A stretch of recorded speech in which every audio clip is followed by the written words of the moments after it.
Verteidigungsflieger. The Russians weren't attack pilots. They were trained defensively. We took advantage of this. Hitler turns his fury towards the east. His obsession, the conquest of Russia, to succeed where even Napoleon failed. Can the obsolete Red Air Force stand up to the mighty Luftwaffe? We all understood that we were fighting for our motherland. I could trust my comrades in battle and blood.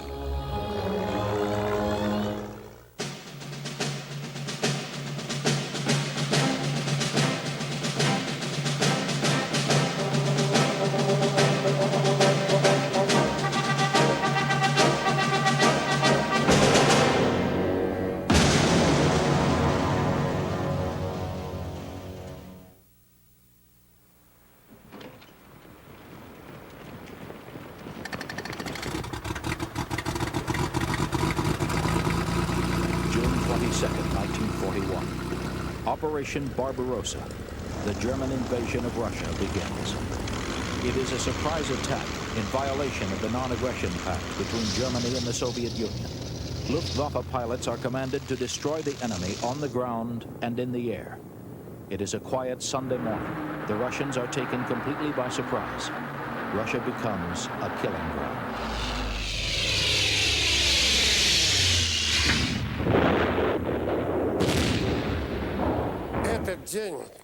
I will remember that day for the rest of my entire life. Beginning at 4:25 on the morning of the 22nd of June 1941, about 50 German bombers made strikes against our airfield.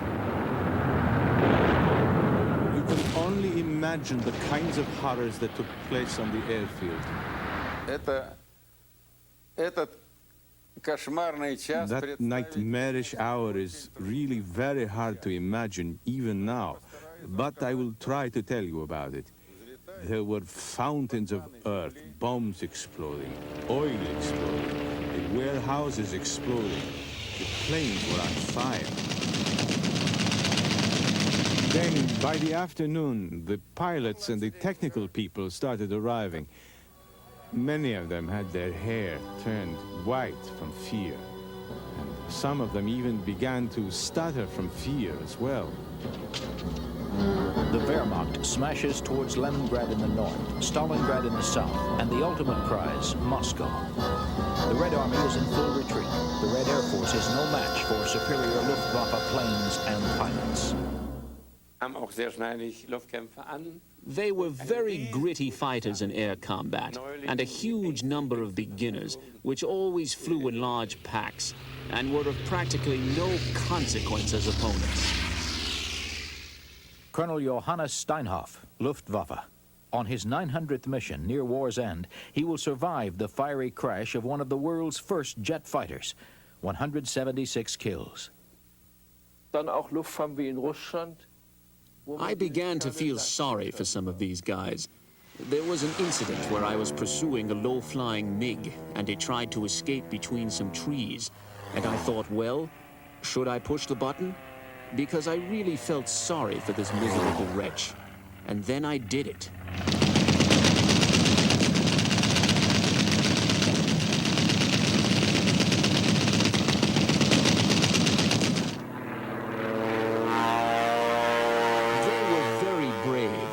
In the first day of the war with Russia, I saw bombing units who were down to the last plane, and the last bomber flew until he was shot down. Major Erich Hartmann, Luftwaffe. The Russians call him the Black Devil. He will tally 352 confirmed kills and ranks as the world's top ace. Polenkrieg war in 8 Tagen erledigt durch absolute Luftangriffe. Poland was finished in 8 days through air attacks. Then France was finished in 6 weeks through absolute mastery of the skies. Then Norway in 2.5 weeks, and then Russia. And in the first 3 months, we had an absolute mastery of the skies. As far as I was concerned, the Russians were finished. In the first week, 4,000 Soviet planes are destroyed. The Red Army falls back. Hitler believes victory will be his by winter. The Russian giant is on its knees. Frantic, the Soviets move factories and build airfields far beyond the Ural Mountains, out of range of Luftwaffe bombers. New and better fighters roll off production lines. New pilots are hastily trained. In defense of the motherland, the Russians make a fierce stand at Moscow's gates. Incredibly, the German advance is stopped.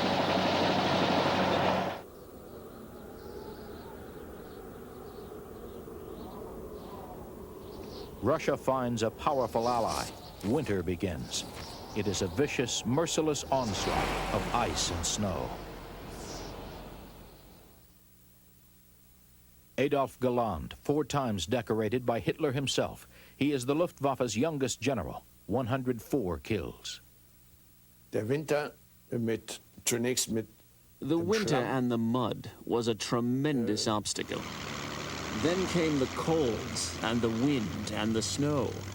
And these were tasks for which the Luftwaffe was not at all prepared. Холодная погода, конечно. You had to have special equipment in order to warm up the engines, to warm them up quickly. That, of course, was very hard. Die großen Probleme, die für den Piloten geblieben sind, And there were problems for the pilots too, like taking off and landing in deep snow, for instance. Today's pilots couldn't possibly imagine the conditions under which we had to fly. The mud, the snow, rocks. It was also a bad winter for us, too. And anyway, who starts a war without knowing what weather conditions he's facing in that particular country? As winter tightens its grip, Red Air Force pilots keep coming. They take a vow to fight to the last drop of blood and breath and to conquer, forward to victory. We fighter pilots at that time, we didn't think about death. We only thought about defending our motherland, because that is the way we were brought up. The fierce Russian resolve and brutal Russian winter take their toll. Hitler is forced to halt the advance on Moscow. The Russians stand ready as Hitler turns his eyes south to Stalingrad. July 1942, Operation Edelweiss. Hitler commits a huge field army against the Russians, pledged to stand firm or die. Stalingrad becomes a charnel house, block by block, house to house. Every foot of ground is paid for in blood.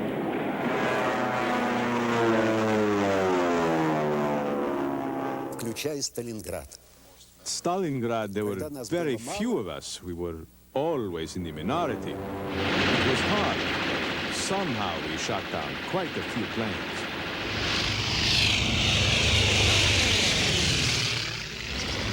Over Stalingrad, the Red Air Force is reborn. America enters the war and launches a Lend-Lease policy that sends modern fighters to replace heavy Russian losses.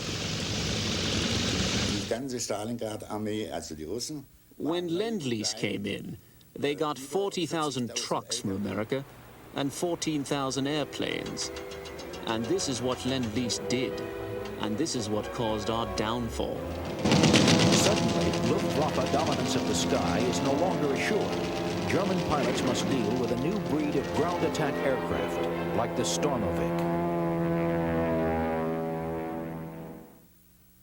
The Russians flew a combat bomber, which we called the cement bomber, or the IL-2 Stormovik, which was difficult to shoot down because it was an unusually heavily armored aircraft. The best way to bring it down was to either shoot up at the wings or the horizontal stabilizer by flying in as close as possible before firing. You had to know where to aim in order to bring it down. The dangerous aspect of the Stormovik consisted in the fact that it had a rear gunner. Now the Soviets have potent weapons and use them with immense courage. Я никогда не думал, чтобы у своих подчиненных поддерживать... As a commander, I never thought about keeping up my subordinates' morale. The very situation itself, love for the motherland and of our people, that was enough. I never had to utter lofty, loud, or patriotic words, long live this or that or the other. I simply said, let's go, guys. That was that. With each month, the chances that this war could be reasonably concluded became less and less. We kept fighting, however, because it's unimaginable that a responsible German soldier would stop fighting when the fatherland continues to fight, when the fatherland bleeds. And even if they had every right, morally, they could not do it.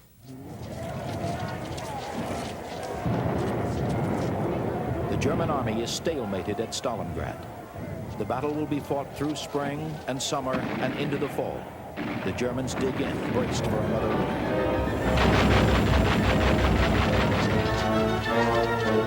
The Russians have other plans, a massive counterattack.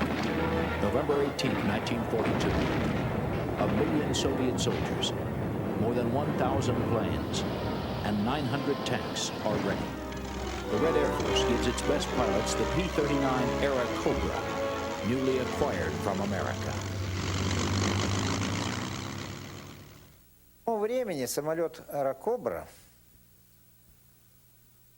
At that time, the Cobra was an outstanding plane. There were 2 radio transmitters and 3 receivers, with 4 machine guns and a 37mm cannon. It was really a sheet of fire. If you got to within 75 to 100 feet of the enemy's plane and opened fire, the plane you were attacking would fall to pieces. The massive Red Assault traps the German 6th Army at Stalingrad. It is a calamitous defeat. Stalingrad is retrospect. In retrospect, Stalingrad was a crime. This was a crime of bad leadership. How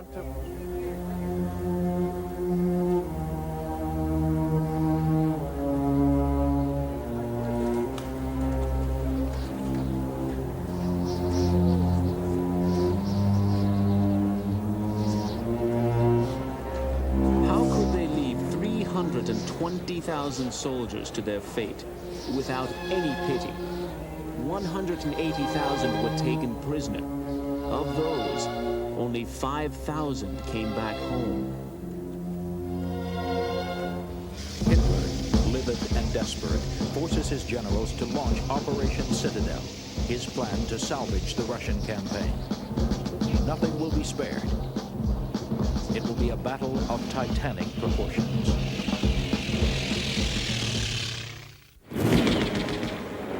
July 1943.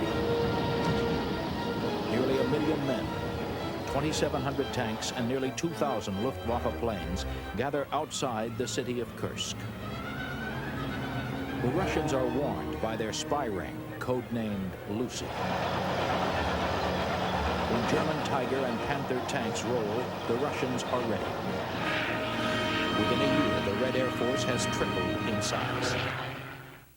Major Vasily Kubarev, Red Air Force. Wounded in the Battle of Kursk, he shoots down 10 Luftwaffe planes, 18 kills. At the Battle of Kursk, I was leading 6 fighters, a group of 6 fighters. I was the lead man. We got into a fight with 50 German enemy planes.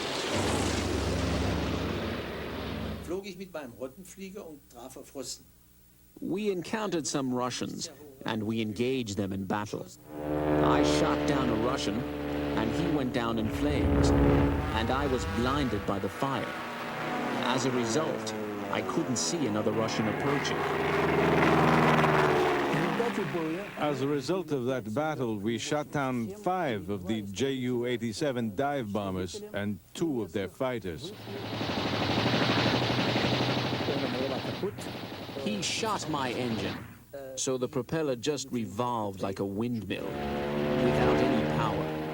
So I was coming down, and I wanted to crash in our territory, but it didn't go that way.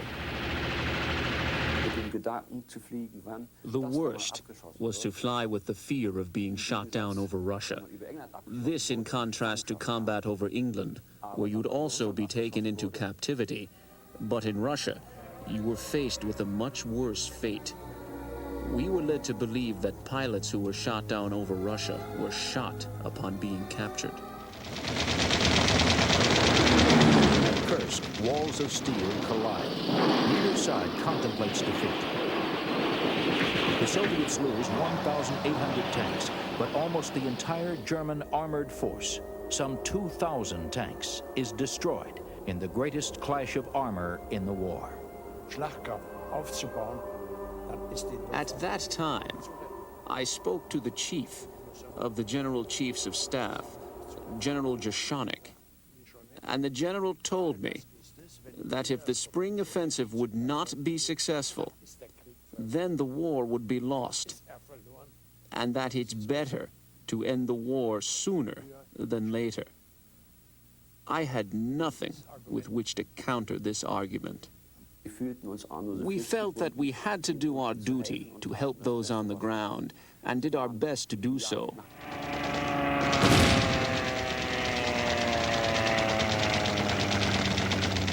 We were like hunted rabbits, and tried to attack, and tried to save that which we could.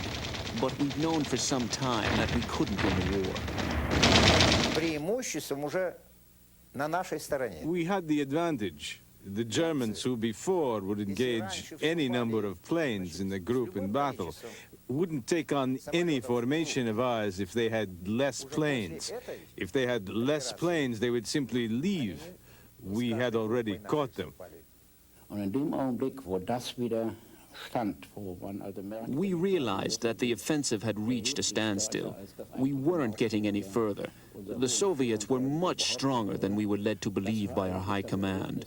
That's when we asked ourselves, how much further are we going to have to retreat? My memories of that time are overshadowed by the fact that it was impossible to even come close to fulfilling our orders.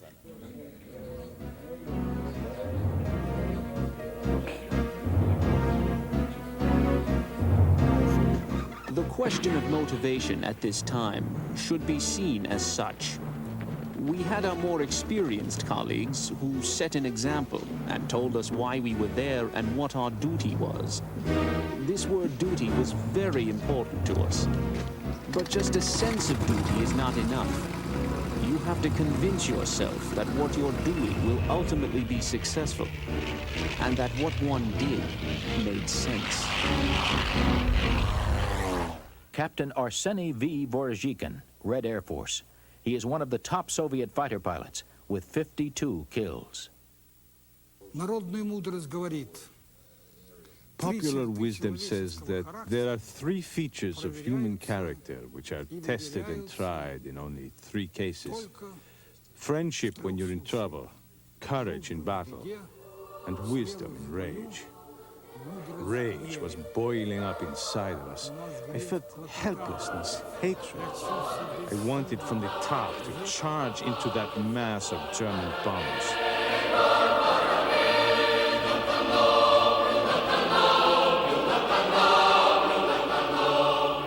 We still had the weapon of ramming them from the top with the bodies of our planes to do in yet another 3 bombers.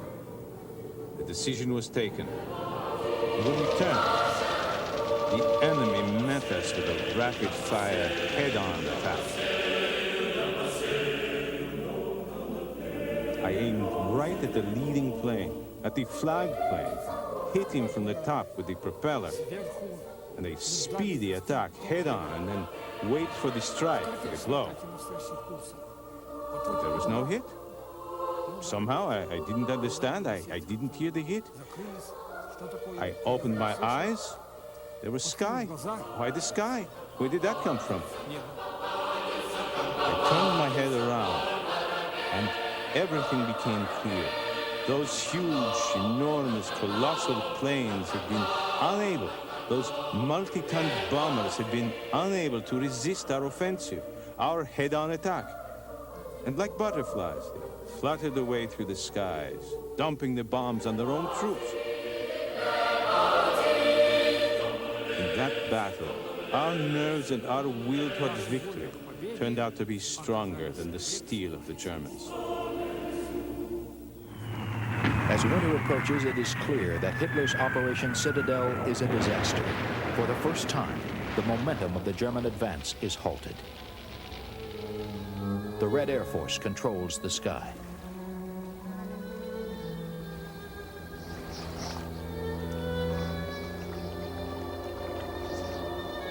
What began as a turkey shoot for the Luftwaffe has turned into a struggle for survival.